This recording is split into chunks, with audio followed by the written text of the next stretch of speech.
मेरे साथ इस वक्त लखनऊ से निकिता सरीन जुड़ रही हैं और मेरे साथ मेरे वरिष्ठ सहयोगी आलोक मेहता जी, हमारे एडिटोरियल डायरेक्टर, हमारे साथ लगातार जुड़े हुए हैं। सबसे पहले निकिता, लखनऊ में बजट को लेकर क्या कुछ देख पा रही हैं आप? लोगों की उम्मीदें क्या उनको लग रहा है पूरी होती हुई दिखी? कहां पर लोगों को दिक्कत हुई, कहां परेशानी है, बताएं।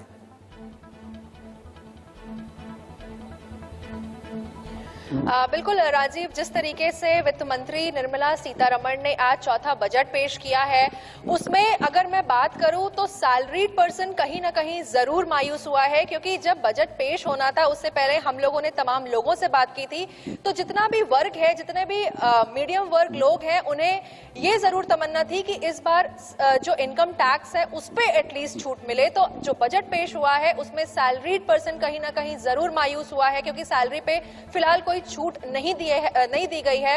एक चीज यहां पर बहुत अच्छी हुई है इंटरनेट सेवाओं को लेकर के कि 5G जो सेवा है उनका आगाज इसी साल से हो जाएगा। साथ ही अगर मैं बात करूं गांव में उनको भी ब्रॉडबैंड से जोड़ा जाएगा।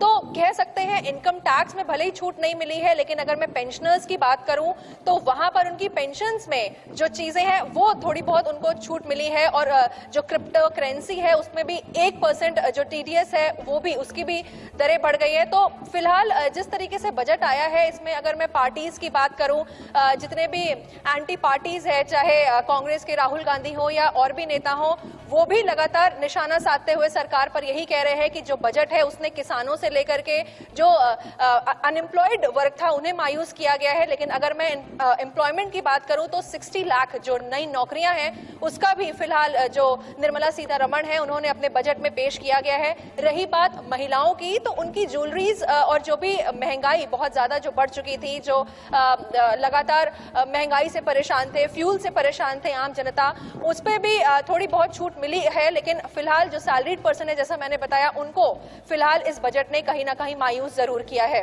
राजीव, निकिता, ज्वेलरी तो महिलाओं की पसंद नहीं है, ज्वेलरी हमारी भी पसंद है, और उसमें अगर छूट है तो वो जिसका बजट है, इस बजट के बाद जिसका बजट है वो जरूर खरीदना चाहेगा। लेकिन जूते, मोबाइल की बात करें, कपड़ों की बात करें, इन सब पर अब कमी आने की पूरी तैयारी है क्या? इसको लेकर कुछ लखनऊ की जनता कहती दिखी?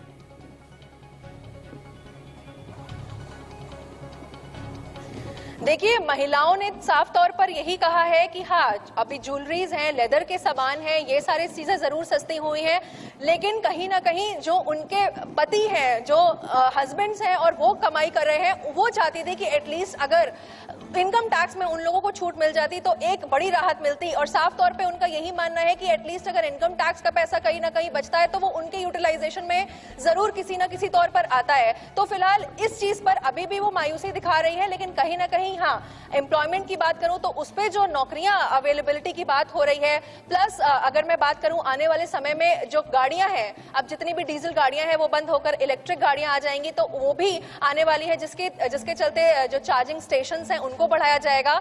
तो ये सारी चीजें जो निकल के आई हैं, तो कह सकते हैं कि जो आम जनता है, खासकर महिलाएं हैं, गृहिणियां हैं, जो सर्विस क्लास एम्प्लॉयड है, वो बहुत ज्यादा खुश तो नहीं है इस बजट से। लेकिन जिस तरीके की अभी चीजें आ रही हैं, कुछ इफ एंड बट जरूर है इस बजट में, लेकिन जो नॉर्मल रिएक्शंस आ रहे हैं, कह सकते हैं न्यूट्रल एक जो रिएक्शंस हैं वो देखने को मिल रहे हैं फिलहाल इस बजट से, जो आज पिटारे से खोला गया है वित्त मंत्री निर्मला सीतारमण ने। ठीक है निकिता। आलोक जी मेरे साथ लगातार जुड़े हुए हैं। आलोक जी, आपने निकिता को भी सुना होगा, क्या मैं यहाँ पर ये उम्मीद कर सकता हूँ कि सरकार यहाँ पर लोगों को नौकरी देने की बात कर रही है?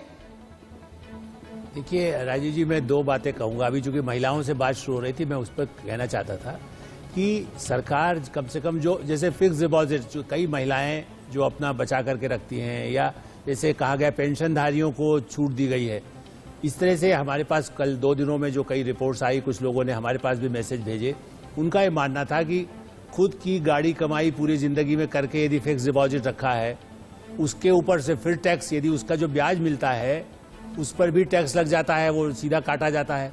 ऐसी स्थिति में सरकार से उम्मीद ये की जा रही थी और महिलाओं को इससे निराशा जरूर होगी। आलोक सर, आपको रोक रहा हूं। इस वक्त प्रधानमंत्री नरेंद्र मोदी इस वक्त कुछ कह रहे हैं। विकास का नया विश्वास लेकर आया है ये बजट। अर्थव्यवस्था को मजबूती देने के साथ ही सामान्य मानवी के लिए अनेक नए अवसर बनाएगा। ये बजट मोर इंफ्रास्ट्रक्चर, मोर इन्वेस्टमेंट, मोर ग्रोथ और मोर जॉब्स की नई संभावनाओं से भरा हुआ है। और एक नया क्षेत्र और खुला है और वो है ग्रीन जॉब्स का। ये बजट तत्कालीन आवश्यकताओं का भी समाधान करता है और देश के युवाओं के उज्जवल भविष्य को भी सुनिश्चित करता है। ये पिछले कुछ घंटों से देख रहा हूं जिस प्रकार से इस बजट का हर क्षेत्र में स्वागत हुआ है, सामान्य मानवी की जो सकारात्मक प्रतिक्रिया आई है, उसने जनता जनार्दन की सेवा का हमारा उत्साह अनेक गुना बढ़ा दिया है। जीवन के हर क्षेत्र में आधुनिकता आए, टेक्नोलॉजी आए, जैसे किसान ड्रोन हो, वंदे भारत ट्रेन हो, डिजिटल करेंसी हो, बैंकिंग के क्षेत्र में डिजिटल यूनिट्स हो, 5G सर्विसेज का रोल आउट हो, नेशनल हेल्थ के लिए डिजिटल इकोसिस्टम हो। इनका लाभ हमारे युवा, हमारे मध्यम वर्ग, गरीब, दलित, पिछड़े, ये सभी वर्गों को मिलेगा। इस बजट का एक महत्वपूर्ण पहलू है गरीब का कल्याण। हर गरीब के पास पक्का घर हो, नल से जल आता हो, उसके पास शौचालय हो, गैस की सुविधा हो, इन सभी पर विशेष ध्यान दिया गया है। इसके साथ ही आधुनिक इंटरनेट कनेक्टिविटी पर भी। बजट को लेकर तमाम प्रतिक्रियाएं लगातार आ रही हैं। प्रधानमंत्री ने क्या कुछ कहा, वो तमाम चीजें आप इस वक्त स्क्रीन पर देख रहे हैं। प्रधानमंत्री के संबोधन के दौरान कि किन किन बातों पर प्रधानमंत्री फोकस करते रहे। प्रधानमंत्री का कहना था कि बजट से रोजगार पैदा होंगे, क्योंकि बजट आगे आने वाले कई सालों को देखते हुए बनाया गया है। एक तरीके से उस रोड मैप की तरह है जो आगे आने वाले भविष्य की योजनाओं के लिए अभी से राह बनाना शुरू कर देगा। और जैसा हमारे साथ जुड़े हुए तमाम हमारे वरिष्ठ भी कह रहे थे कि ये लोक लुभावन बजट तो कतई नहीं है, लेकिन ये उम्मीदों भरा बजट जरूर है। मेरे साथ आलोक मेहता जी भी लगातार जुड़े हुए हैं, हमारे वरिष्ठ एडिटोरियल डायरेक्टर इस वक्त। आलोक जी, क्या प्रधानमंत्री ने जो अभी कुछ कहा है और जो आप भी कह रहे थे कि इस बजट से कुछ ऐसा निकल कर आता दिखता नहीं कि ये लुभावने बजट है, लोक लुभावन बजट है, तो क्या माना जाए कि वाकई ये आगे आने वाले 30-40 साल के लिए एक रूपरेखा तय कर रहा है? देखिए राजीव जी, जैसा डिफेंस में इसलिए कहूंगा क्योंकि उसकी चर्चा हम कम किए। ये ठीक है कि प्रधानमंत्री तो निश्चित रूप से उनकी सरकार का बजट है, वो अच्छी बातें कहेंगे ही। जैसा उन्होंने कहा कि रोजगार के लिए, और उन्होंने वैसे 2.5 लाख करोड़ लघु उद्योगों के लिए, लेकिन उन्होंने जोड़ दिया जो बड़े उद्योग भी मिला करके, चूंकि उनके पास तो ज्यादा डॉक्यूमेंट है, कि 7.5 लाख करोड़ उद्योगों में, मतलब उसमें लघु उद्योगों मध्यम श्रेणी के वालों के लिए 2.5 लाख करोड़ था, लेकिन दूसरे उद्योगों को मिला के 5 लाख करोड़ है। निर्यात के क्षेत्र में भी विस्तार हो रहा है, तो उसकी बात मैं मानता हूँ। लेकिन डिफेंस जो दूरगामी जो बात कर रहे हैं, अमृत महोत्सव जो 75 वर्ष हमारे हो रहे हैं आजादी के, उन्होंने जो 100 साल की हम जब चर्चा करते हैं तो लोग कंफ्यूज ना करें कि अगले 100 साल की बात है, अगले 25 साल की बात कह सकते हैं हम लोग।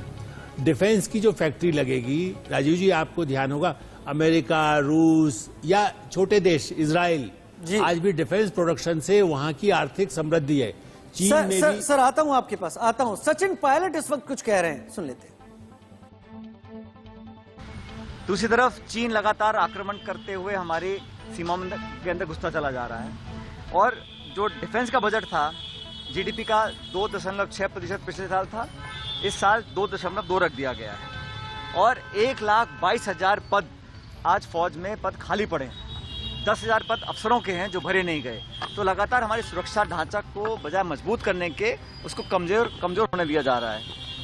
2 करोड़ रोजगार देने का वादा इसी बीजेपी सरकार ने किया था, वो दूर दूर तक कहीं पूरा होता दिख नहीं रहा है। वित्तीय घाटा 6.8% हो गया और जो रेवेन्यू बढ़ा है ये खपत से नहीं बढ़ा है, ये दाम और जीएसटी बढ़े हैं इसलिए रेवेन्यू बढ़ा है। लोगों की जेब से पैसा गायब हो रहा है और नोटबंदी से पहले 17 लाख करोड़ रुपए की नकद करेंसी सर्कुलेशन में थी, जो आज बढ़ के 29 लाख हो गई। तो काला धन कहाँ समाप्त हो रहा है, ये आंकड़े सरकार को बताने चाहिए। और प्रधानमंत्री जी ने राजस्थान में जो ईस्टर्न कैनाल प्रोजेक्ट है उसके बारे में घोषणा की थी। आज इस बजट में एक बार फिर राजस्थान को जो ईस्टर्न कैनाल के लिए एक नेशनल प्रोजेक्ट डिक्लेयर करने की हम उम्मीद लगाए बैठे थे, राजस्थान के 25 सांसद भाजपा के हैं और प्रधानमंत्री जी ने वादा खुद राजस्थान की जमीन पर किया था। आज वित्त मंत्री महोदया के माध्यम से कोई घोषणा ईस्टर्न कैनाल प्रोजेक्ट के बारे में नहीं हुई। ये राजस्थान को बहुत बड़ा नुकसान उठाना पड़ रहा है। अब निजी निवेश, पब्लिक इन्वेस्टमेंट और विदेशी निवेश सब में कमी आ रही है। सरकार को कोरोना काल के बाद एक ऐसा बजट पेश करना चाहिए था जहां मध्यम वर्ग, छोटे दुकानदार, छोटे व्यवसायी उनकी मदद और सहायता के लिए संसाधन और पैसा उपलब्ध कराते। लेकिन आंकड़ों के जाल में डिजिटल करेंसी का कानून तो बना नहीं है, लेकिन उस पर टैक्स लगाने की बात कर दी है। तो बहुत सारी बातें ऐसी कही गई हैं जो मैं समझता हूँ काल्पनिक हैं, कागजी हैं, लेकिन धरातल पर महंगाई कम करने का, बेरोजगारी कम करने का कोई ठोस कदम इस बजट के माध्यम से जनता के सामने पेश नहीं हुआ। अब चर्चा इस पर होगी, लेकिन मुझे लगता है कि एक और मौका भाजपा ने खोया है। जब वो चाहते तो बहुत कुछ लोगों की मदद कर सकते थे। तो प्रधानमंत्री बता रहे हैं ये बजट हीरो जैसा है और सचिन पायलट और कांग्रेस के नेता कह रहे हैं कि जीरो से ज्यादा कुछ नहीं है, बस उम्मीदें हैं। जो कुछ करना था वो कुछ दिख नहीं रहा है। मेरे साथ मेरे सहयोगी अंकुश मुंबई से बने हुए हैं, निकिता लखनऊ से बनी हुई है और मेरे वरिष्ठ सहयोगी आलोक मेहता जी भी मेरे साथ स्टूडियो में लगातार बने हुए। एक छोटा सा ब्रेक ले रहा हूं, जल्द लौटकर हाजिर होते हैं।